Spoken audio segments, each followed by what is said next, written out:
ரூபா நான் ப்ராஃபிட்ஸ் காமிக்கிறேன், இல்ல 2 லட்சம் காமிக்க வேண்டிய இடத்துல 1 லட்ச ரூபா ப்ராஃபிட்ஸ் காமிக்கிறேன் அப்படின்ற பட்சத்துல உங்களுக்கு என்ன டாக்ஸ் சேவ் ஆகும்? 30% நம்ம அந்த டாக்ஸ் சேவ் பண்ணணும். 30,000 ரூபாய் டாக்ஸ் சேவ் பண்ணிடும். அது ரொம்ப பெரிய விஷயமா நம்ம நினைச்சிடுறோம். பட் என்ன நமக்கு அதனால லாஸ் ஆகுது அப்படின்னு பார்த்தா, இந்த 2 லட்சம் நம்ம காமிக்கும் பொழுது மீன்ஸ் நான் 1 லட்சம் காமிக்கும் போது என்னுடைய மாச வருமானம் 8,000 ரூபாய் இருக்கு. 2 லட்சம் காமிக்கும் போது என்னுடைய மாத வருமானம் goes up to 16,000, roughly 16,500 rupees, 16,500 ரூபாய் ஆகுது. அதனால என்னுடைய லோன் எலிஜிபிலிட்டியே கூட எனக்கு வந்து டபுள் ஆகுது. ஸோ விச் மீன்ஸ் இப்போ லோன் தேவையில்லாமல் இருக்கலாம். நான் சொல்றது formal loan, not informal loan, private financial சொல்லலை. ஒரு பேங்க்லேருந்தோ ஒரு என்பிஎஃப்சி கிட்டேருந்தோ ஒரு லோன் வாங்கும்போதே கூட அந்த லோன் எலிஜிபிலிட்டிக்கு ஒரு முக்கியமான விஷயம் இந்த ப்ராஃபிட்ஸ் தான். ஸோ விச் மீன்ஸ் நான் 8,000 ரூபாய் காமிக்க வேண்டிய இடத்துல 16,000 ரூபாய் வரும்பொழுது என்னுடைய மந்த்லி கமிட்மெண்ட் 16,000, பேங்க்ல அட்லீஸ்ட் ஒரு 16 lakhs வரைக்கும் லோன் வாங்கலாம். மேபி அவன் 70% வரைக்கும் எடுத்தா கூட ஒரு 12 lakhs வரைக்கும் வாங்கலாம் லோன். அதே வந்து நான் வந்து கம்மியா காமிக்கிறேன், நெட்டாவா காமிச்சோன்னா அதுல வந்து நமக்கு ஒரு 5 லட்சத்துலேருந்து 6 லட்சம் தான் லோனே கிடைக்குது. ஸோ விச் மீன்ஸ் நம்மளுடைய லோன் எலிஜிபிலிட்டி பாதியா குறைஞ்சு போயிடுது. So one impact. அதனால என்ன ஆகும் அப்படின்னா, நான் ஒரு பிரைவேட் பினான்சியல் கிட்ட போறேன் அப்படின்னா வட்டி விகிதம் 2%. நான் சொல்றது ரொம்ப கம்மியான விஷயம். வட்டி விகிதம் மினிமம் 2.5% 3%. இதே ஒரு ஃபார்மலா ஒரு பேங்க் கிட்ட போகும்போது வட்டி விகிதம் மேபி 1% 1.5% வரைக்கும் இருக்கிற வாய்ப்பு இருக்கு. ஸோ விச் மீன்ஸ் என்னுடைய இன்ட்ரெஸ்ட் ரேட்டே வந்து டபுளாக போகக்கூடிய வாய்ப்புகள் இருக்கு. ஸோ ஒன்று வந்து எப்பவுமே டாக்ஸ் கம்மி பண்ணணும் அப்படின்றத பண்ணாம ப்ராஃபிட்ஸ் இன்க்ரீஸ் பண்ணணும். how to maximize ப்ராஃபிட்ஸ்ன்றதான் பார்க்கணுமே தவிர not to reduce the tax. So அந்த ஆங்கிள் சரியில்லை ஒரு பகுதி. ரிஸ்க் என்ன அப்படின்னு பார்த்தா, நான் வந்து அந்த 1 லட்சத்துக்கு நான் டாக்ஸ் பே பண்ணல, 30,000 ரூபாய் டாக்ஸ் பே பண்ணணும் அப்படின்ற பொழுது கவர்மெண்ட் பொறுத்த வரைக்கும் இன்கம் டாக்ஸ் டிபார்ட்மெண்ட்டுக்கு எவ்வளவு வருடம் வரைக்கும் அந்த 30,000 ரூபாய்க்கு டாக்ஸ் கட்டலாம்னா 9 வருஷம் வரைக்கும் கேட்கலாம். தட் இஸ் நான் இன்னைக்கு விட்டேன்னா அடுத்த 9 வருஷத்துக்குள்ள அந்த 30,000 ரூபாய் எப்ப வேணா கேட்கலாம். ஒரு சிம்பிள் எக்ஸாம்பிள், என்னுடைய கிளையண்ட்டுக்கே வந்து ஒரு மாசத்துக்கு முன்னாடி நோட்டீஸ் வந்தது, 2007-08க்கான நோட்டீஸ் இப்போ வந்திருக்கு. ஸோ 9 வருடம் வரைக்கும் கவர்மெண்ட்டுக்கு பவர் இருக்கு, எப்போ வேணாலும் நோட்டீஸ் இஷ்யூ பண்றதுக்கு. நான் வந்து அதை த்ரெட்டுக்காக சொல்லல, talking about the risk which you carry. நம்ம இவ்வளோ கஷ்டப்பட்டு நாம அதை சேவ் பண்ணணுமா அப்படின்றது தான் நீங்க பார்க்க வேண்டிய விஷயம். 9 வருடம் எப்போ வேணாலும் நமக்கு அந்த நோட்டீஸ் வரதுக்கு வாய்ப்பு இருக்கு. வரும்பொழுது 9 வருடத்துக்கு அப்புறம் நம்ம என்ன பண்ணோன்றது ஞாபகம் இருக்காது பை த டைம். இப்போ நாங்க என்ன பண்ணோன்றது ஞாபகம் இல்லை, 9 வருஷம் முன்னாடி என்ன நடந்தது. 9 வருடத்துக்கு பிறகு வரும்பொழுது கிட்டத்தட்ட 30,000 ரூபாய் சேவ் பண்ண டாக்ஸ் நம்ம கட்டணும் அப்படின்ற போது அந்த சமயத்துல 30,000 ரூபாய்க்கு வருடம் கிட்டத்தட்ட வந்து 24% வட்டி கட்டணும். ஸோ விச் மீன்ஸ் 9 வருடம் நீங்க பார்க்கும்போது ரஃப்லி 216% வருது வட்டியே 216%. அது தவிர ஒரு பெனால்டி ஒரு 100% கட்டணும். ஸோ 30,000 ரூபாய் நம்ம சேவ் பண்ணதுக்கு கிட்டத்தட்ட 30,000 ரூபாய் ஒரு 200% ஒரு 60,000 ரூபாய் கட்டணும் இன்ட்ரெஸ்ட். அதை தவிர ஒரு 100% பெனால்டி 30,000 ரூபாய் கிட்டத்தட்ட வந்து நாம வந்து 4 times டாக்ஸ் பே பண்ற மாதிரி ஆகுது. ஒரு சிம்பிள் 30,000 ரூபாய் சேவ் பண்றதுக்காக பண்ண ரிஸ்க். நான் இவ்வளோ பிளான் பண்ணி நம்ம ரிஸ்க் எடுக்கணுமா அப்படின்னா தேவையில்லை. பிகாஸ் 1.2 lakhs 1.5 lakhs வரைக்கும் நம்ம பே பண்ணணும் for just planning for 30,000. So எப்பவுமே வந்து tax reduction is never the goal of any business. It should not be the goal. In fact, பெரிய கம்பெனிஸ்லாம் வந்து they are voluntarily paying the taxation, not just leaving it out. So ஏன்னா வந்து பிளானிங்ன்றது ஒரு aspect, அதை reduce பண்றதுன்றது தேவையில்லாத விஷயம். அதுக்கு பதிலா you have to think of alternate ways of capital building, how to build the capital அப்படின்றத பார்க்கணும். ஒரு சிம்பிள் எக்ஸாம்பிள் பார்க்கும்போது சே நீங்க வந்து உங்க பேர்ல நமக்கு பிசினஸ் இருக்கும். நார்மலா நம்ம ஒய்ஃப் யாரையோ வந்து மேபி பார்ட்னராவோ இல்ல எம்ப்ளாயியாவோ வச்சிருப்போம், அது ஒரு கூலி. பட் அப்படின்றதுக்கு பதிலாக சே நம்ம கிட்ட ஒரு கார் இருக்கு, ஒரு சிம்பிள் டாக்ஸ் பிளானிங் சொல்ல போனா this call tax planning. I am just telling you the difference between tax planning and evasion. என்கிட்ட ஒரு கார் இருக்கு, எல்லாருமே வந்து கார் வாங்கும்போது கம்பெனி பேர்ல கார் வாங்குவோம். என்ன ரீசன்? அந்த டெப்ரிசியேஷன் கிளைம் பண்ணுவோம். சரி, நான் வந்து ஒரு 5 லட்சம் ரூபாய்க்கு கார் வாங்குறேன் அப்படின்னா 15% டெப்ரிசியேஷன் கிளைம் பண்ணுவோம். 75,000 ரூபாய் டெப்ரிசியேஷன் வருஷம் கிளைம் பண்ணிக்கலாம், அவ்வளவுதான். ஸோ அந்த 75,000 ரூபாய் டாக்ஸ் பெனிஃபிட் பார்த்தா ஒரு 30% 21,000 ரூபாய் கிடைக்கும். ஸோ இதான் வந்து இது வந்து normal understanding. What is called tax planning அப்படின்னா இது டாக்ஸ் எவேஷன் கிடையாது. This becomes tax planning. This leads to capital building. At the same time it also leads to no evasion also. இந்த காரை வந்து நம்ம பேர்ல வாங்காம நம்ம கம்பெனி பேர்ல வாங்கணும்னு அவசியம் கிடையாது. It can be put in our wife's name also or our name also. I mean நமக்கு பிரைவேட் கம்பெனி இருந்தால் ஒரு பகுதி, இல்லை பிரைவேட் கம்பெனி இல்லாமல் நம்ம வந்து ஒரு தனி ஒரு ப்ரொப்ரேட்டர்ஷிப்பாக இருக்கணும்னா மேபி நம்ம ஒய்ஃப் பேர்லையோ மதர் பேர்லையோ வாங்கும் பொழுது அவங்க கிட்டேருந்து நம்ம you can take it as a lease basis, rental basis. Not necessarily we have to அவங்களுக்கு வந்து நம்ம கேஷ் அது வந்து ஒன்றும் பிரச்சனை இல்லை, அவங்க பேரில் வாங்கி நம்ம லீஸில் வாங்கிக்கலாம். கம்பெனி பேரில் வாங்கும் பொழுது அந்த லீஸ் நமக்கு ஒரு நாளைக்கு மாதத்துக்கு ஒரு நாளைக்கு நம்ம ஒரு கால் டாக்ஸி எடுக்கிறோம்னாலே it leads to at least around ஒரு 2000 ரூபாய் ஒரு நாளைக்குன்னு எடுத்தோம்னா, விச் மீன்ஸ் மாதம் நம்ம பார்க்கும்போது கிட்டத்தட்ட வந்து ஒரு 60,000 ரூபாய். அதே 60,000 ரூபாய் ஒரு 12 மாதத்துக்கு வந்து இட் பிகம்ஸ் 7.2 lakhs. 7.2 lakhs இல்லைனாலும் ஒரு 6 லட்சம் வச்சோம்னா இந்த 6 லட்சம் வந்து அவங்களுடைய கேபிட்டலை இன்க்ரீஸ் பண்ணுது. That is it increases her capital, your mother's capital or wife's capital. Of course, wife is also a co-applicant to our eligibility to loan. At the same time, it also leads to more benefit than just a depreciation. Depreciation na வருஷத்துக்கு 75,000 ரூபாய், அது அடுத்த வருஷம் பாத்தீங்கன்னா இன்னும் கம்மியாயிடும். வருஷம் அது கம்மியாக கூட பண்ணலாம். whereas அதுக்கு பதிலாக ஒரு லீஸ்ல எடுக்கும்பொழுது then in that case you will be able to earn more more reduction in money. At the same time it also leads to capital building. ஏன்னா அவங்க வைஃப் பொறுத்த வரைக்கும் ஒரு 6 லட்சம் கேபிட்டல் பில்ட் ஆகுது. அதே சமயம் இன்கம் டாக்ஸ்லாலே ஒரு பேசிக் ப்ரொவிஷன் இருக்கு, அப் டு 1 கோடி வரைக்கும் நீங்க அக்கௌண்ட்ஸ் ப்ராப்பரா மெயின்டைன் பண்ணணுன்ற ஒரு அவசியம் கிடையாது. ஸோ அப்படின்ற பட்சத்தில் இந்த 6 லட்சத்துக்கு 8% வரைக்கும் அவங்க 8% தான் அவங்களுடைய இன்கம். ஸோ 48,000 ரூபாய்க்கு அவங்க டாக்ஸ் கட்டுற மாதிரி இருக்கும். So this is a very simple understanding. Is what we call as a tax planning. So இதே வந்து நம்ம என்ன பண்றோம், அது அவங்களுக்கு தேவையில்லாம கேஷ் கொடுத்து கேஷ் எக்ஸ்பென்ஸ் எல்லாம் புக் பண்ணி தேவையில்லாம பில்லை டெவலப் பண்ணி இதெல்லாம் வந்து தேவையில்லாத ஒரு விஷயம். What is within the structure எவ்வளவு வேணா பிளான் பண்ணலாமே தவிர அவுட் சைட் ஸ்ட்ரக்சர்ல போய் பிளான் பண்றது is not the right approach. Any tax planning you do ரெண்டு விஷயம் சாட்டிஸ்ஃபை ஆகணும், லீகல் லாக்குள்ள இருக்கணும், கேபிட்டல் பில்ட் ஆகணும். இப்போ நான் சொன்ன இடத்துல வந்து 6 லட்சம் கேபிட்டலும் பில்ட் ஆகுது, அதே சமயம் டாக்ஸ்ன்னு பார்த்தா 48,000 ரூபாய்க்கு டாக்ஸ் வரும், 30%, 12,000 ரூபாய் டாக்ஸ். ஸோ இதான் வந்து ஒரு simple working out of a tax planning mechanism. So இது வந்து ஒரு டாக்ஸ் ஆங்கிள்னு பார்க்கும்போது.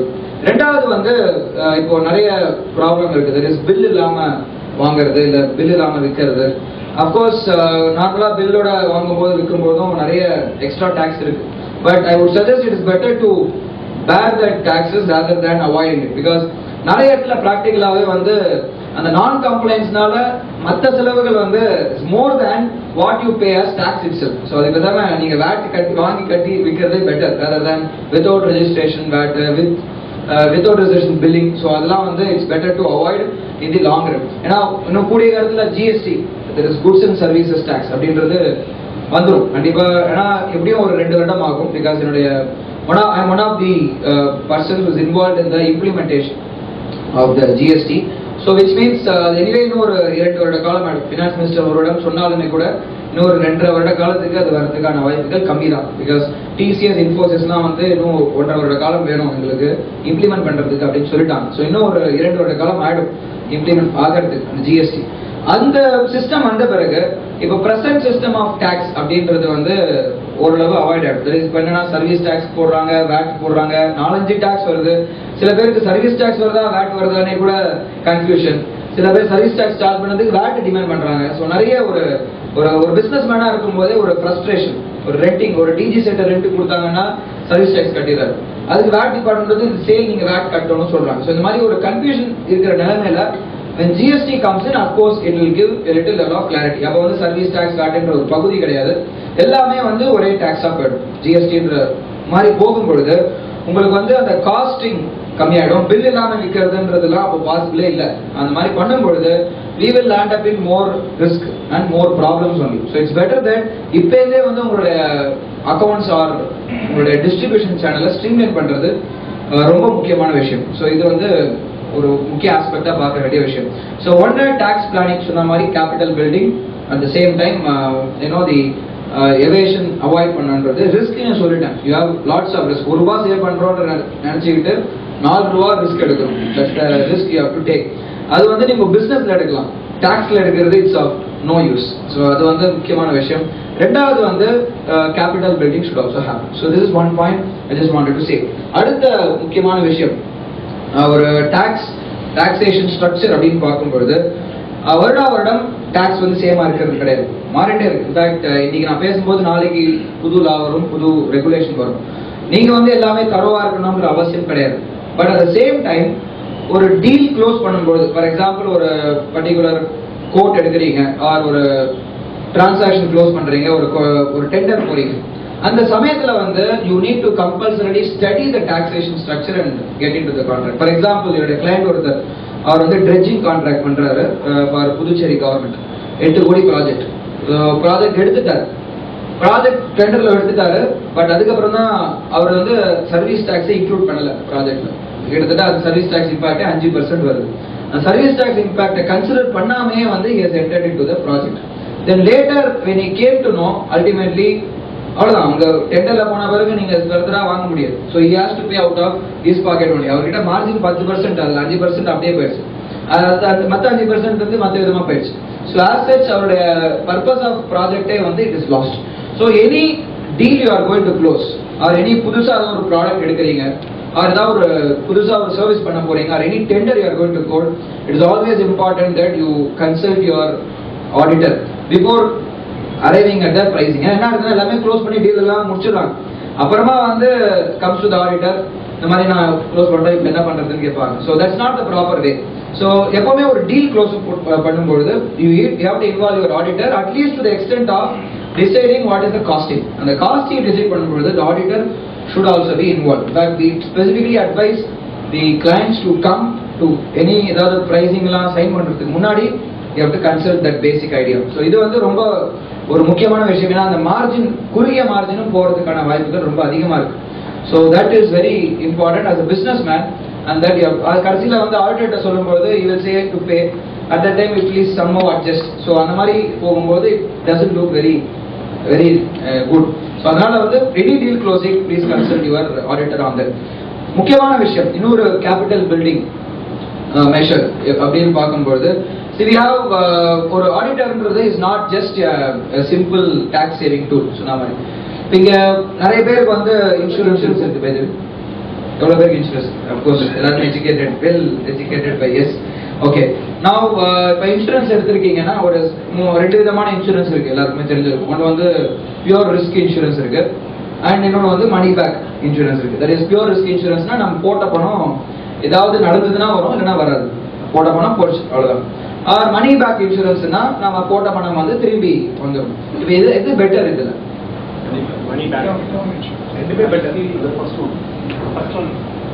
ஓகே, நம்ம ஒரு ஓட்டிங் எடுப்போம். நம்ம யாரெல்லாம் பியூர் ரிஸ்க் இன்சூரன்ஸ் எடுத்துக்கிறீங்க? பியூர் ரிஸ்க் இன்சூரன்ஸ் பார்த்தீங்கன்னா இவ்வளோ பேர்ல வந்து ஹார்ட்லி 20% ஆஃப் தி கிரவுட். யாரெல்லாம் money back insurance, that is போட்டா திரும்பி பணம் வந்துடும். ஏன் மணி பேக் இன்சூரன்ஸ் போயிருக்கீங்கன்னா பிகாஸ் பணம் வந்து திரும்பி வந்துடும் அப்படின்ற ஒரு ஆஸ்பெக்ட். ரெண்டாவது ஒரு சேவிங் ஆஸ்பெக்ட். Now இங்க வந்து this is where the auditor comes into your role. This is where the financial advisor comes to your role. Now I'm not against or for any insurance company and all. So நான் வந்து ஒரு pure யாரா இருக்காங்க insurance? சரி, okay, நீங்க okay, நான் வந்து not for or against, I'm just telling it from the angle of the okay.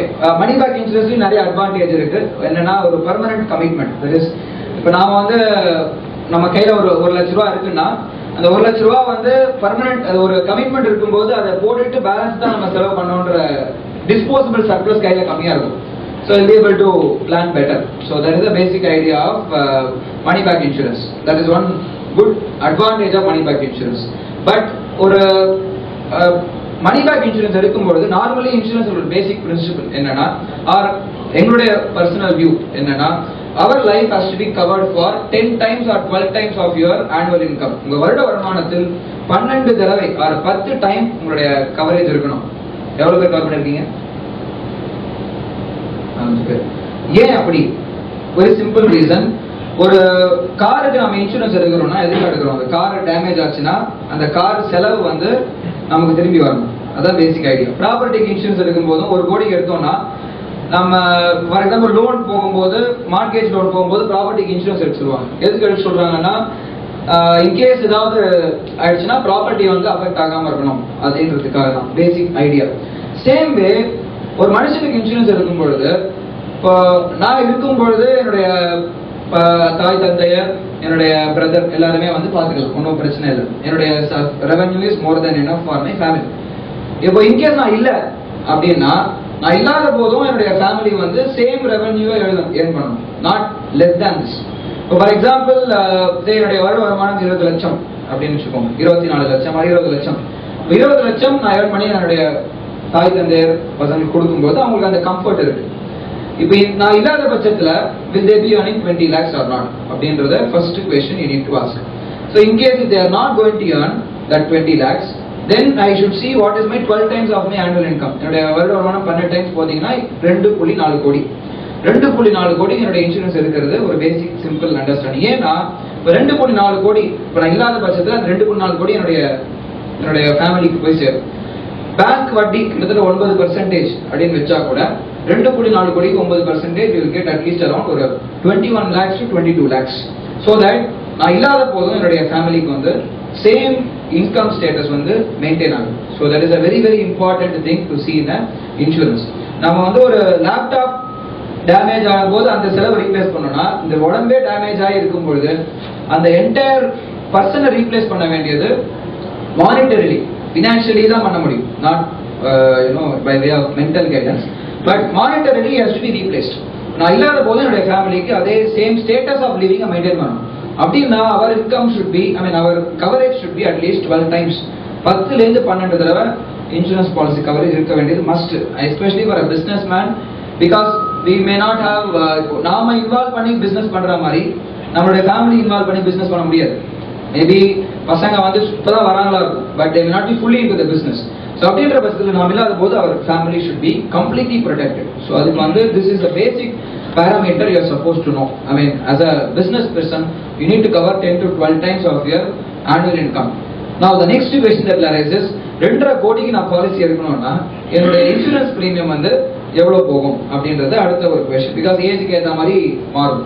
Of course இப்போ வந்து நிறைய பேர் எடுத்துருப்போம், பட் மணி பேக் இன்சூரன்ஸ்ல பிரீமியம் வந்து கொஞ்சம் அதிகமாக இருக்கும், இதை மன்னிச்சுக்கோங்க. So I'm just telling it as a general view only. Okay, so இதை வந்து ரொம்ப ஸ்பெசிஃபிக்காக எடுத்துக்க வேண்டாம். But I still prefer money back for some portion of the amount. But money back இன்சூரன்ஸ்ல ஒரு 2.5 கோடிக்கு நான் பாலிசி எடுக்கணும்னா எவ்வளோ ஒரு பிரீமியம் பே பண்ற மாதிரி இருக்கும் மாசத்துக்கு? மேபி அரௌண்ட் ஒரு 4 lakhs. ஓகே, வருஷத்துக்கு வச்சுக்கோங்க. வருஷத்துக்கு 4 லட்சம் கட்டுற மாதிரி இருக்கும். கடன் வாங்கி தான் கட்டணும். ஸோ 4 லட்சம் பே பண்ற மாதிரி இருக்கும். ஓகே, அதே வந்து ஒரு பியூர் ரிஸ்க் இன்சூரன்ஸ் எடுக்கும்போது, pure risk insurance that is பணம் வராது, நம்ம வந்து இது வேணா தான் பணம் வரும். பியூர் ரிஸ்க் இன்சூரன்ஸ் எடுக்கும்போது மேபி ஒரு 30,000 ரூபாய், இப்போ 40-60 ஏஜ்க்கு ஏற்ற மாதிரி வரும். ஃபார் எக்ஸாம்பிள் ஐ ஆம் paying 20,000 or 2.4 crores, but that is different. இப்போ on average வச்சு ஒரு 40,000 வச்சுக்கோங்க. 40,000 வச்சுக்கிறோம்னா which means we are paying 40,000, we will not come back. It will not come back. So 40,000 30 வருஷத்துக்கு போட்டோம்னா கிட்டத்தட்ட ஒரு 12 லட்சம் வரும். கரெக்டா? 30 வருஷம் பாலிசி கவர் பண்ணோம்னா ஒரு 12 லட்சம் வரும். 12 லட்சம் பே பண்றோம் அப்படின்ற மாதிரி நீங்க ஃபர்ஸ்ட் திங் கவர் பண்ணக்கூடாது. ஏன்னா you are not paying it in every same day, paid over the next 30 வருஷம். அந்த 12 லட்சத்தோட பிரசன்ட் வேல்யூ பாத்தீங்கன்னா ரொம்ப 30 வருஷத்துக்கு அப்புறம் 40,000 நீங்க பே பண்றது ரொம்ப கம்மியா இருக்கும் பிரசன்ட் வேல்யூ பாத்தீங்கன்னா. ஸோ விச் மீன்ஸ் நீ ஆக்சுவலி அந்த கால்குலேஷன் தப்பு. அப்கோர்ஸ் இந்த 40,000 திருப்பி வராது, கரெக்ட். பட் ஆனால் what is the disposable income we will, என்ன ஆச்சுன்னா இந்த 40,000 நம்ம கட்டி பியூர் ரிஸ்க் இன்சூரன்ஸ் எடுக்கும்போது we are covered for 2.5 crores covered is there. How much is the disposable surplus we get? இதனால நம்ம கையில் எவ்வளோ இருக்கு பணம்? 3.6 lakhs.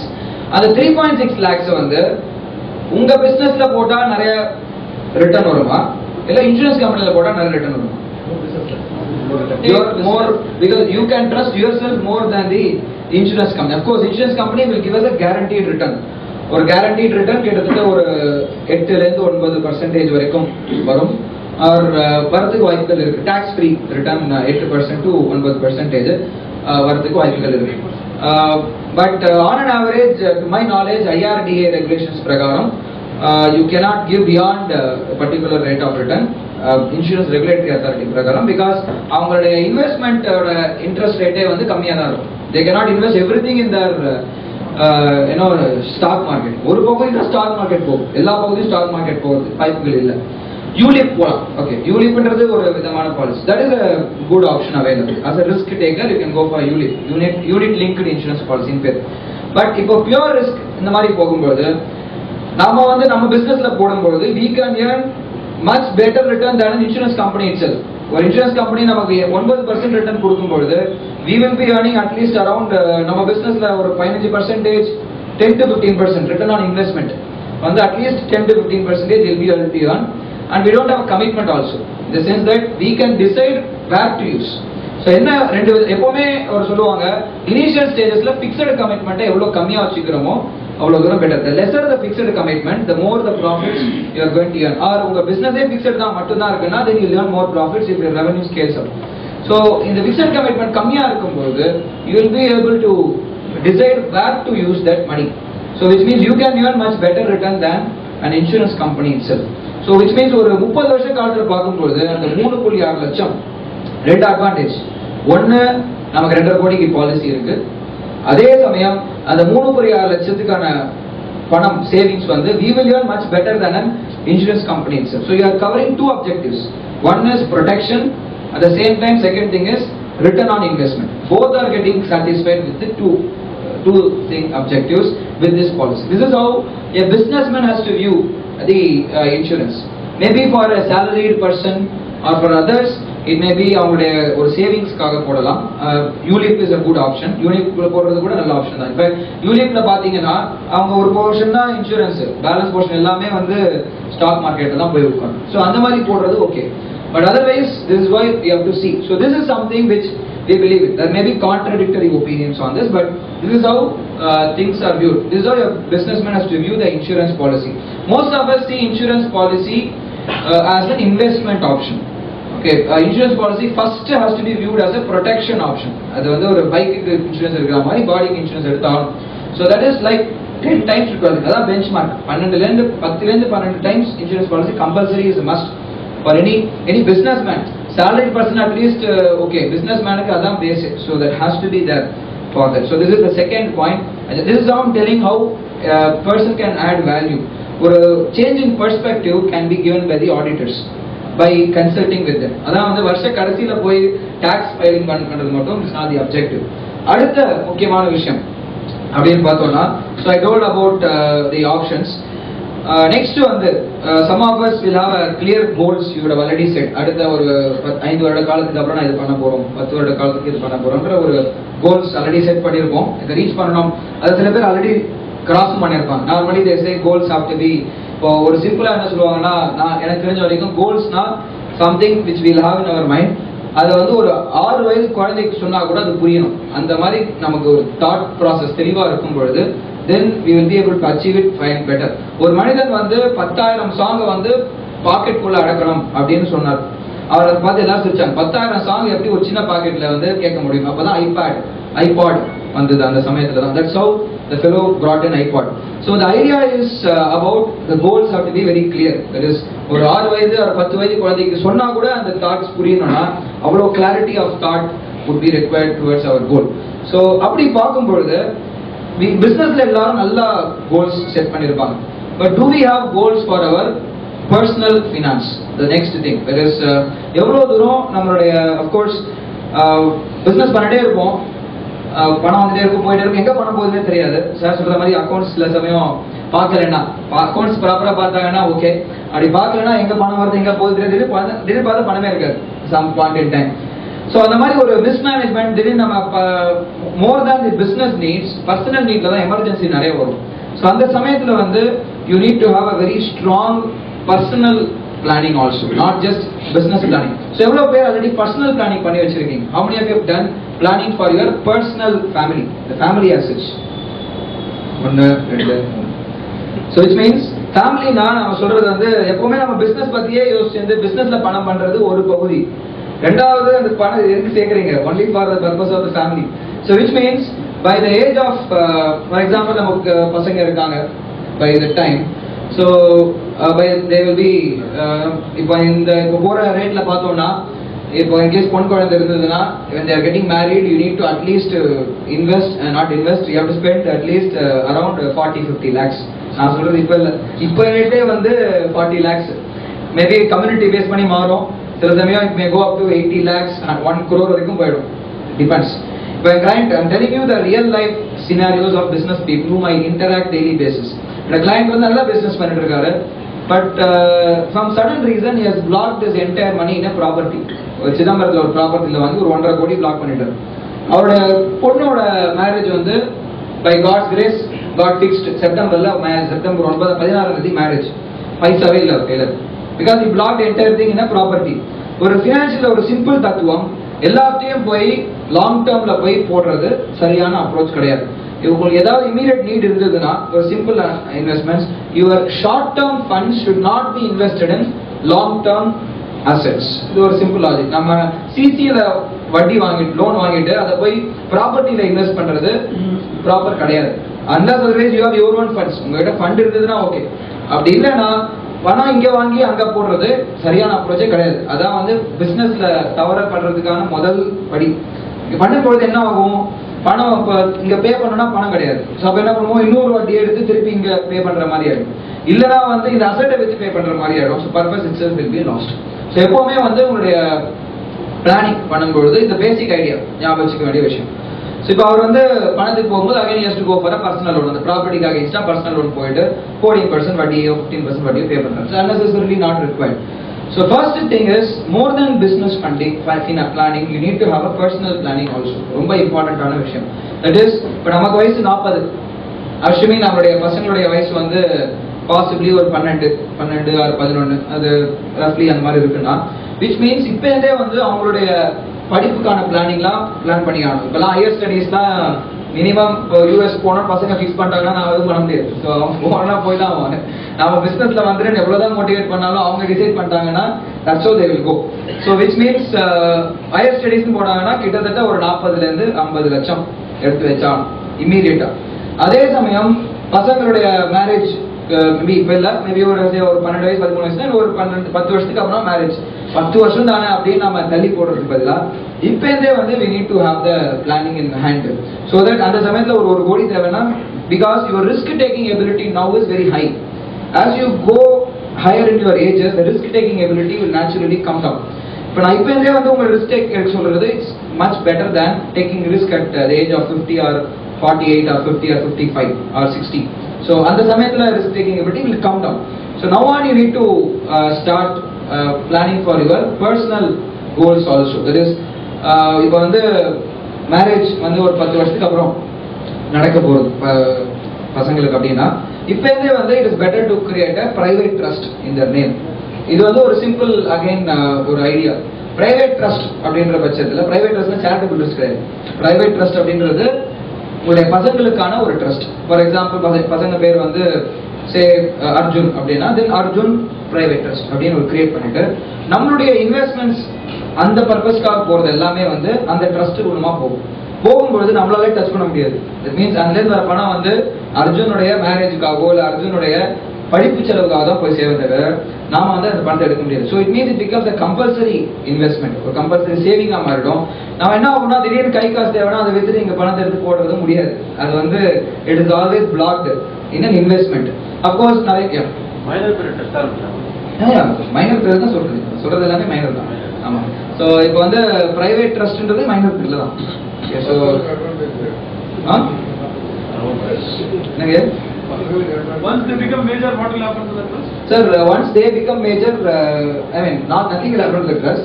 Whatever purpose for which you have mentioned, once you reach the purpose, then the money will go to that purpose. For example, நீங்க அவருடைய educational trust அப்படின்னு வச்சிருந்தீங்கன்னா, then அவர் 18 வரும்போது மெச்சூர் ஆயிடும். அந்த எஜுகேஷனுக்கு அந்த பணம் எல்லாமே அவருடைய எஜுகேஷனுக்காக எங்கேயே செலவு பண்ண போறீங்க, அந்த பணம் அப்படியே will go for that particular education. Or marriage trust வச்சிட்டீங்கன்னா அவங்க மேரேஜ் எப்போ marriage trust or education. Who will monitor? Who will monitor? Ourselves. No, I have a trust, minor trust. Once they become major, that money is transferred to their capital. No, that's not possible. They cannot touch the data because once they become major, no, it's I'm already having that. Yeah. So in case if you have it, the purpose was once they become major, that capital will be transferred. Then அப்படி கொடுத்தீங்கன்னா நீங்க ஆட்டோமேட்டிக்கா அவங்க பையனை எடுத்துருவாங்க. No, I did not that idea of marriage. Yeah, so you need to mention the purpose very clearly. அப்ப என்ன ஆகும்னா, பசங்களும் டச் பண்ண முடியாது, நாமளும் டச் பண்ண முடியாது.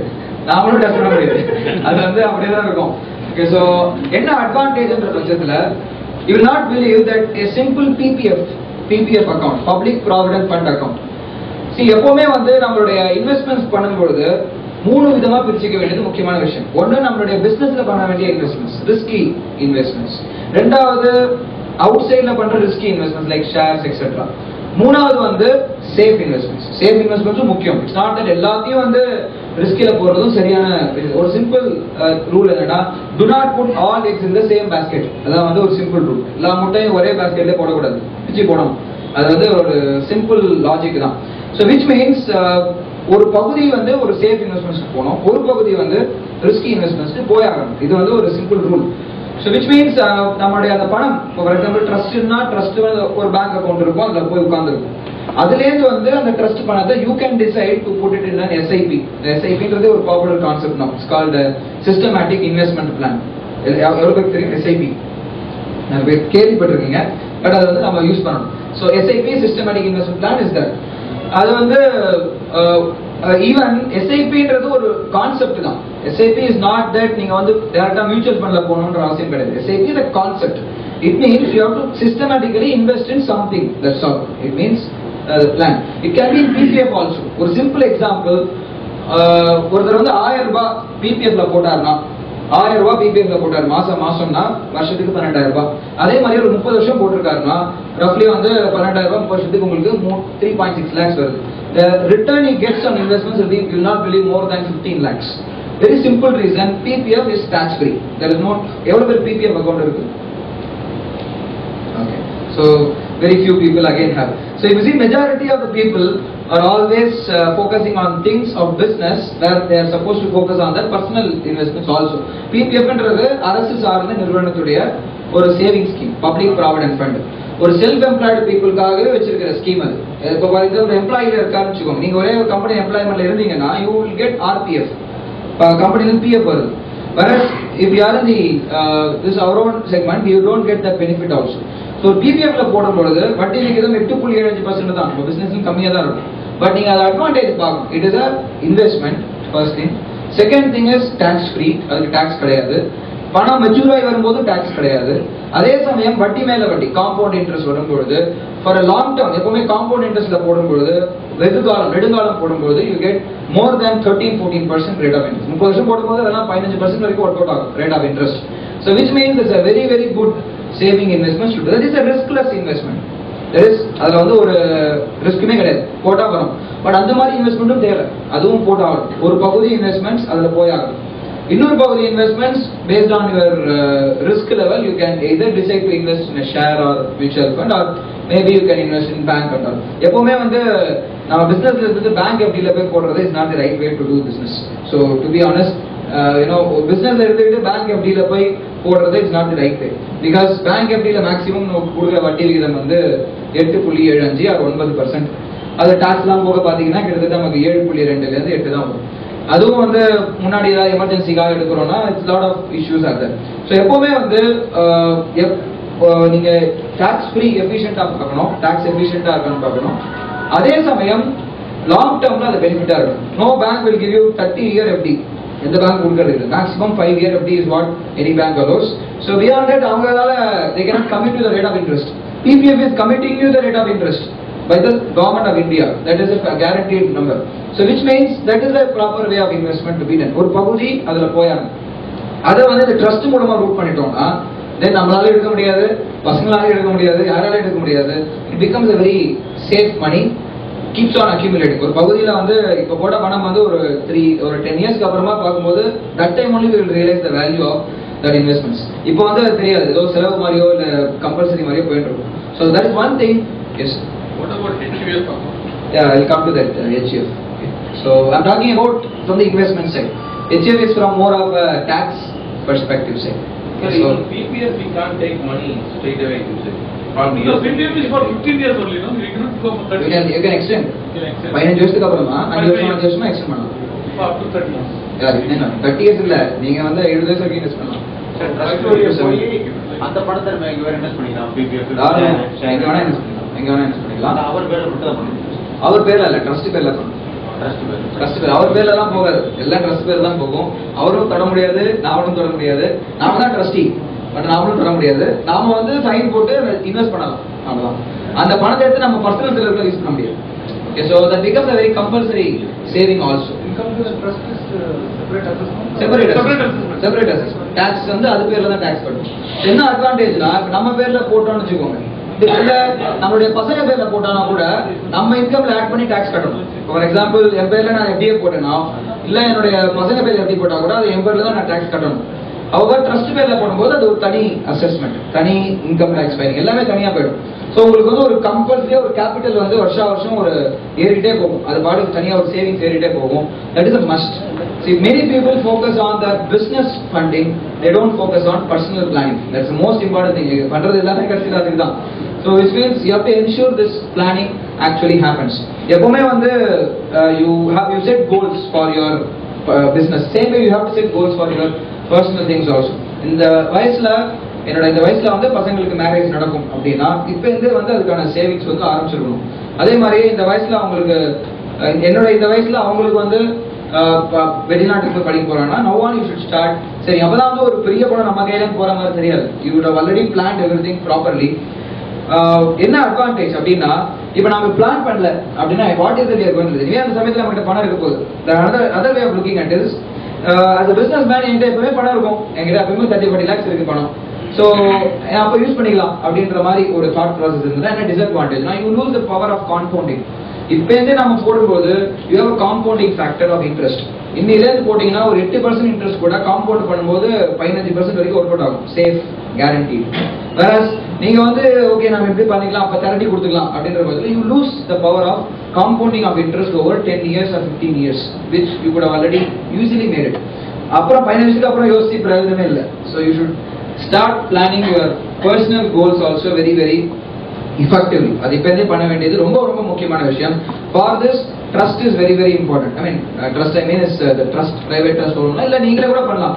Why I suggested a trust is because it makes you not to touch the money. நீங்க பணத்தை எடுக்க முடியாது, அது வந்து அந்த பர்சனல் பர்பஸ்க்காக தான் யூஸ் பண்ண முடியும் தவிர எடுக்க முடியாதுன்றதால it becomes a very safe and effective investments also. So that is this is what I wanted to say about investment perspective. From personal investment ல பார்க்கும்போது this insurance I said it's a must. 10 to 12 times is a must for any person for that matter. And second thing is about the planning for your children.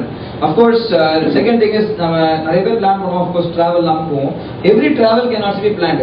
இந்த பணம் வந்து இந்த travelக்காக நம்ம year mark பண்ணி வச்சிட்டோம்னா we call in finance as a fund based management. That is or goal based funding. That is இந்த கோலுக்கு இவ்வளவு funding year mark பண்ணி வச்சிருக்கோம் அப்படின்னா அதுக்கு ஏற்ற மாதிரி எவ்வளவு பணம் தேவைன்றது இப்போ இருந்தே வந்து பிரிச்சு வைக்கும்போது it becomes all the more clear. ரொம்ப சிஸ்டமேட்டிக்கா பண்ணலனாலும் ஓவரால் சிஸ்டமேட்டிக்கா பண்ண வேண்டியது முக்கியமான விஷயம். I am telling this out of our own experiences where we interact with all the industrialists, very big people also. They do all these planning. So in fact அவங்களுக்கும் தெரியுது. We advise them to do their doing it. One good thing about them is if you tell them, they listen and do it immediately. So that's what is the most important thing. So or startup person or initial இருக்கிறவங்களோ because of their work pressure and other reasons they don't focus on these things. But whereas this is what is the main thing. பிசினஸ்லாம் பண்றது கடைசியில நம்ம பணத்தை நம்ம save பண்றதுக்கு நம்ம பசங்களுக்கு எல்லாரும் ஃபைனலா அதை ஃபோக்கஸ் பண்ணாம பிசினஸ் மட்டும் ஃபோக்கஸ் பண்ணி it's of no use. So you need to plan for this particular investments also. So that the second part I just wanted to share. By the way, what is the I don't have the box, so you have to tell me the thing. Yes sir. Yeah, SIP ன்றது systematic investment plan. So இப்போ India வந்து ஒரு வளர்ந்து வரும் நாடு. Okay, எப்பவுமே அடுத்த ஒரு 10-15 வருடத்துக்கு Indians growth will be there. India's growth will be assured. Definitely India is going to grow. இப்போ இது வந்து ஒரு ரெண்டு விதமா பார்க்கலாம் இந்த ஒரு பார்வை. இது வந்து ஒரு ட்ரெடிஷனல் அப்ரோச்ல பார்த்தா people don't prefer stock markets. This conservative approach or the other approaches, people don't prefer stock markets. பங்கு வர்த்தகம்ல வந்து people don't involve. மெயினா வந்து எல்லாமே வந்து of course பங்கு வர்த்தகம் ஏறினா இறங்கினாக்கும் இந்தியாவோட growthக்கும் வந்து டைரக்ட் ரிலேஷன்ன்றது ரொம்ப கம்மியா இருந்தாலுமே கூட இந்தியா ஒரு வளர்ந்து வரும் நாடுன்றதுனால நேச்சுரலா நமக்கு வந்து growth இருக்க போறது தான் for sure. ஒரு கவர்மெண்ட்டுடைய ஸ்டடி என்னன்னா இந்தியாவோட மொத்த ஜனத்தொகையில ஹார்ட்லி 1% கூட வந்து இந்தியாவோட பார்ட்டிசிபேஷன், இந்தியாவோட growth story இந்தியாவே is reflected in the stock market.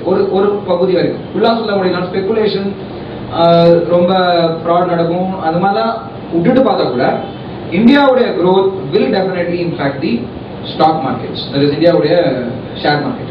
So which means now on the share market, if we are not participating in that growth, then you don't get the benefit at all. Which means if you don't participate in those investments, we don't get the benefit at all. Very simple thing.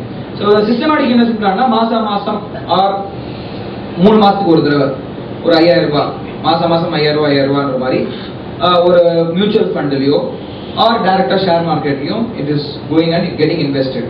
So ஒரு பகுதிக்கு அப்புறமா ஆனால் it's guaranteed return கிடையாது. அது வந்து based on the share market தான் வரும். But of course ஒரு எப்பவுமே வந்து பார்த்தது ஒரு நல்ல கம்பெனியில் ஒரு 3 வருட காலம் போடும் பொழுது definitely people don't get lesser return. Definitely நல்ல கம்பெனி, ஐ ரிப்பீட், நல்ல கம்பெனி காதல கேட்லாம் போடக்கூடாது. That is not based on இந்த மாதிரி மெசேஜ் வரும், இன்னைக்கு இன்வெஸ்ட் பண்ணீங்கன்னா 7 நாள்ல 7 தடவை கொடுப்போம் அப்படின்ற மாதிரிலாம் வரும். ஸோ இது go by that it's not proper.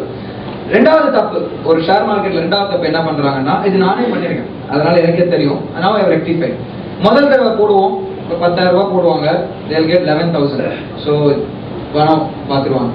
ரெண்டாவது தடவை வந்து ஒரு 1 லட்சம் போடுவாங்க, they'll get 1.2 lakhs பணம் பார்த்துருவாங்க.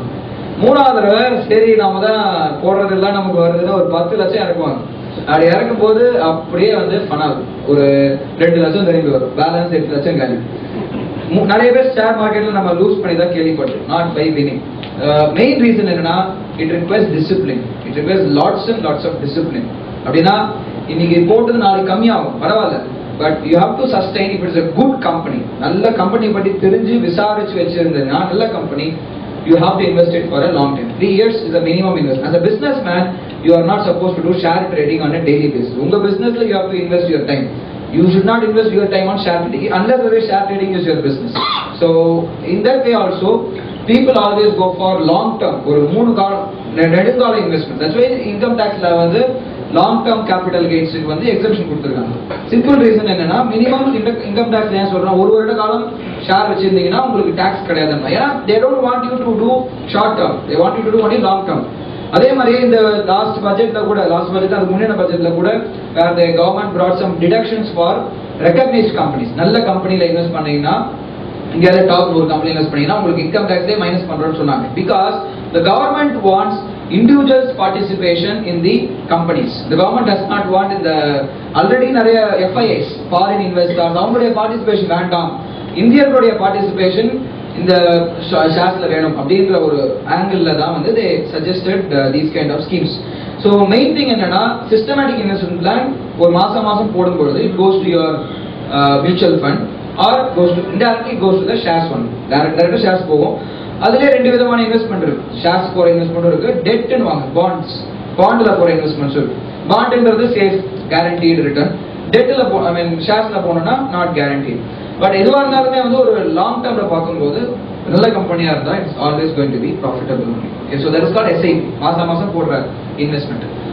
அதான் வந்து சஜஸ்டட். ஆக்சுவலி உங்க ட்ரஸ்ட்ல போடுற பணத்தை you can go for SIP investments. மாசம் வரக்கூடிய இன்வெஸ்ட்மெண்ட்ஸ் போடுறது better.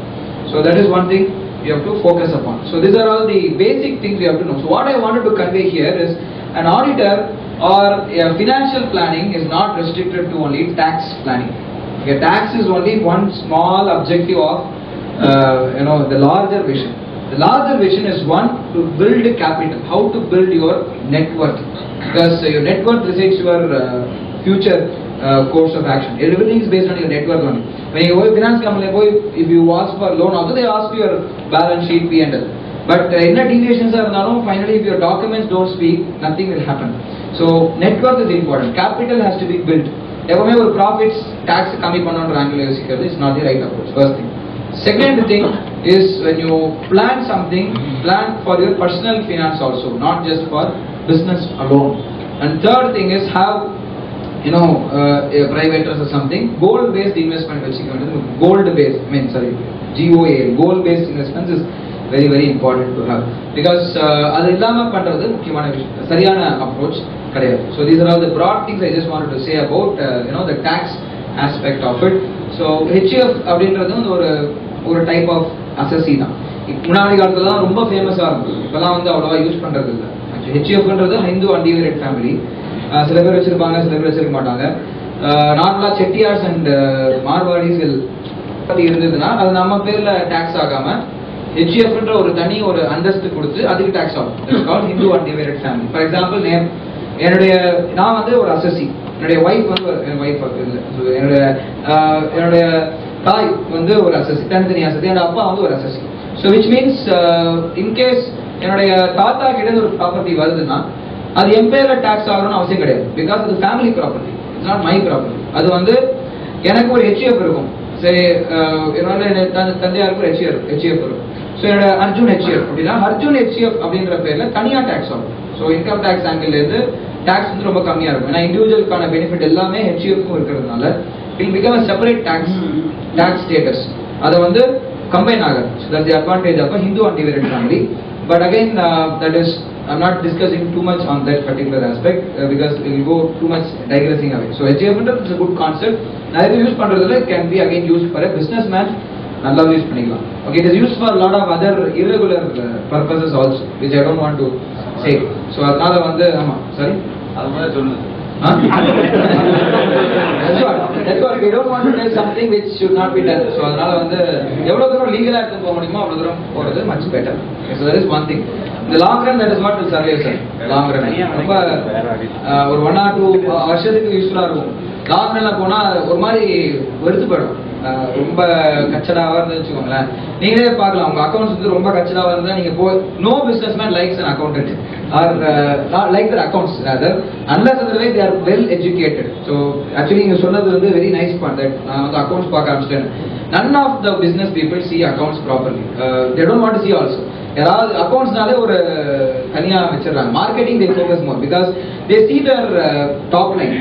See one simple thing is of course உங்களுக்கு எல்லாம் தெரிஞ்ச விஷயம் தான், ₹1 earn பண்றது ₹1 சேவ் பண்றது சேம் தான். I mean if you save ₹1 also is as good as earning ₹1. So நாம வந்து டாப் லைன்ல ஃபோக்கஸ் பண்ணி மார்க்கெட்டிங் பண்ணி இன்க்ரீஸ் பண்றோமே தவிர the expenditure சைடுல வந்து how we can substitute the expenditure அப்படின்ற ஆங்கிள் பார்த்தாலும் you will say a lot of things. Okay, so that also has to be seen. ஒரு சிம்பிள் எக்ஸாம்பிள் வந்து கார் ஓன் பண்றதா காரை லீஸ்ல எடுக்கிறதா கூட ஒரு simple analysis you can do. Of course car வெச்சிக்கிறது ஒரு status symbol. Beyond that, when எனக்கு 3 கார் ஓன் வெச்சிக்கணுமா இல்ல 3 கார் லீஸ்ல எடுத்தா பெட்டரா is a one simple analysis you can do. Because சில சமயம் வந்து இப்போ நான் ஓன் கார் வச்சிருக்கேன்னு வெச்சுக்கோ, அந்த ஓன் காருக்கு ஒரு டிரைவர் இருக்கும். ஸோ ஒரு இனோவா கார் இருக்கு அப்படின்னா ஒரு இனோவா கார் வேல்யூ வந்து மேபி அரௌண்ட் 17 lakhs இருக்குமா, ஒரு 16 lakhs. ஓகே, 16 lakhs கார் வாங்குறேன் அப்படின்னா ஓன் கார் வாங்க. I'm just telling you how expenditure side analysis can be made அப்படின்றதுக்காக. ஒரு 16 lakhsக்கு நான் கார் வாங்குறேன் அப்படின்னா அந்த 16 lakhsக்கு வந்து நான் லோன்ல தான், முக்காவாசி எல்லாமே கார் லோன் தான். ஸோ யாரும் ஓன் காசு போர் வாங்குறது கிடையாது. ஸோ அந்த 16 lakhsக்கு வந்து நான் வட்டி வந்து வருஷம் பே பண்ணி ஆகணும். மாசம் சே 10-15% வட்டி போகுது அப்படின்னா வருஷத்துக்கு ஒரு 1.6 lakhs வட்டி போயிடும். அது தவிர மெயின்டெனன்ஸ் இருக்கு, பெட்ரோல் இருக்கு, அந்த கார் டிரைவருக்கான சேலரி இருக்கு. இதெல்லாம் சேர்த்து பார்த்தோம்னா you will have one number. Okay, maybe நான் முன்னாடி ஒரு தடவை கரூர்ல பேசும்போது சொல்லியிருந்தேன் இந்த பாயிண்ட். அப்படி கம்ஸ் 66,000 ரஃப்லா போகும்போது சேலரி 15,000 டிரைவர் கிடைக்கிறது ரொம்ப கஷ்டமான விஷயம் இருக்கும். ஸோ அது வந்து ஒரு 15,000 16,000. அதை தவிர வந்து மெயின்டெனன்ஸ் எக்ஸ்பெண்டிச்சர் இருக்கு. எல்லாத்தையும் சேர்த்து we have around ஒரு 60,000-65,000. இதே காரே ஒரு லீஸ் எடுக்கும். இன்கேஸ் நம்மகிட்ட ஆல்ரெடி ஒரு கார் இருக்கு, ஒரு எக்ஸ்ட்ராவா கார் எடுக்கும்போது if we are taking it on lease, how much is the rental we are going to pay for the same? Maybe it could be lesser also or it could be more also. If you see this simple cost comparison, then you can decide whether you want to own a car or to take a car on lease. Lease எடுத்தோம்னா அட்வான்டேஜ்னா நம்ம தலைவலியே கிடையாது. In terms of maintenance நம்ம தலைவலி இல்லை, driver இருக்கானா இல்லையான்றது நமக்கு தலைவலி கிடையாது. Everything the lease fellow has to take care because there are lot of car rental companies available nowadays. That is their money. நீங்க வந்து அவன் ப்ராஃபிட் பாக்குறானு எல்லாம் பார்க்க முடியாது. தென் அப்படி பார்த்தா எல்லாமே நாம தான் பண்ணிக்கணும். So that we should not see. We have to see from our perspective what is our expenditure. If you go for 2 alternate options, then you should decide what is the right option available. Just to tell you one simple analysis to be done. எல்லா இடத்துலயுமே பண்ணலாம். You have to see the alternatives and the business when you see the alternatives, but you have to see something beyond that little level of alternatives. This is where the auditors can add lots of value. So this is where you have to ask. ஒரு சின்ன குழந்தை கூட கத்தினாதா பால். அதே மாதிரி தான் வந்து you need to ask the auditor. The auditor சொல்லேன்றது is not the right way. You have to ask the auditors and you have to pay the fees also. So that's important. Okay, so yeah, so you have to add value. உங்களுக்கே தெரிஞ்சிரும் இல்லனா, so you will obviously there will be a cost benefit analysis involved. See, ஒரு order பொறுத்த வரைக்கும் time தான். See, I spend time, I earn money. Very simple thing. Now how much I will leverage on my time is my benefit. Return on my time, எனக்கு investment into the time தான். There is no product for it. So the only time is the investment. Now 1 hour spend பண்றேன், this is what I am returning. So that is what is the typical way of analysis to tell you. Okay, this is about one aspect. I told about more of a auditor's role in your business and how you are supposed to plan and what are the basic things you need to understand from tax perspective. So this is what one thing I wanted to tell you. The second aspect is about one of the most important thing is one simple question to start with. If you are doing business daily basis, very much going fine. But it was a very nice point he has talked about. The pharmacist he was talking about எல்லாமே வந்து நானே தான் பண்ண வேண்டியதா இருந்தது. So one of the most important thing is about scalability. Scalability நான் ஒரு organisation ஒரு 10 பேரை வச்சு ரன் பண்றேன். அதே 10 பேர் வந்து எப்படி I have to grow this to 100 people organization அப்படின்றது வந்து சார் முன்னாடி இன்ட்ரோடக்ஷன்ல கூட சொல்லிட்டார். Very nice way he put it. Okay, now இன்னைக்கு அடுத்த next 1 month you are not going to your office. Okay, you have to now decide this point. You have to seriously think on this point. This is what is a business. This is what is the difference between, they call it, இது வந்து சிம்பிளா சொல்ல போனா they call it as a business owner or a self-employed. ரெண்டு வார்த்தை இருக்கு. This is financial சொல்லுவாங்க. It's very well understood. All popular speakers till this point. A self-employed and a business owner. There's a difference in one. Now how many of you are self-employed and how many of you are business owner? ரெண்டுக்குமே வித்தியாசம் இருக்கு. What is the difference na? இன்னில இருந்து ஒரு மாசம் நீங்க office போல. How many of you will be able to do the same business or better business? இன்னில இருந்து ஒரு மாசம் நீங்க ஆபீஸே போல, ஆபீஸ் பார்க்கவே போல. How many of you are confident, not about doing it, how many of you are confident that your business will keep doing it the same way as it is going, even if it is not improved higher, but it will be sustained? நீங்க இல்லைனாலும் அந்த business run ஆகும். How many of you can please raise your hands? So we have few people that way. Yes, thank you sir. So which means you have to learn a lot from these people. So ஏன்னா வந்து அவங்க இல்லைனாலும் அவங்க business நடக்குது அப்படின்னா கூட பெரிய விஷயம். So which means they have brought in a level of system in their organization. There are two kinds of business. As you know, people driven organization and system process driven organization. எல்லா ஆர்கனைசேஷனும் ஃபுல்லா process ட்ரிவனா இருக்க முடியாது, ஃபுல்லா people ட்ரிவனா இருக்க முடியாது. We need to have a combination of both. For example, for a simple thing is, this is what is the difference between a self-employed and a business owner. A business owner is working on the business. So even out of the business, you will be, இப்ப என்ன ஆயிடும்னா, இப்ப நம்மள நம்பி தான் business இருக்குன்னா நம்ம அந்த day to day ஆக்டிவிட்டிலேயே focus பண்ணிட்டு இருப்போமே தவிர we will not be having the clear idea of focusing the long term. We will miss the larger vision. We will keep on focusing on the day to day priorities. Larger vision நம்ம வந்து 100 கோடி business பண்ணனும் set பண்ணிருக்கோம்.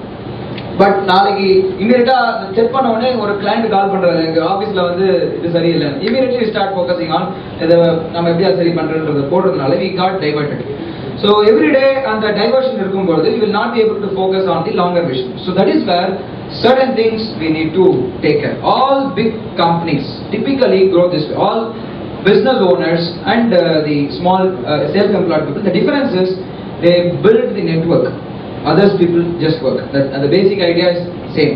You know, they build the entire people, the organization. அவங்க இல்லைனாலும் the business has to run to some extent effectively. எல்லாமே நடக்கும்னு சொல்ல முடியாது. Some extent it has to run.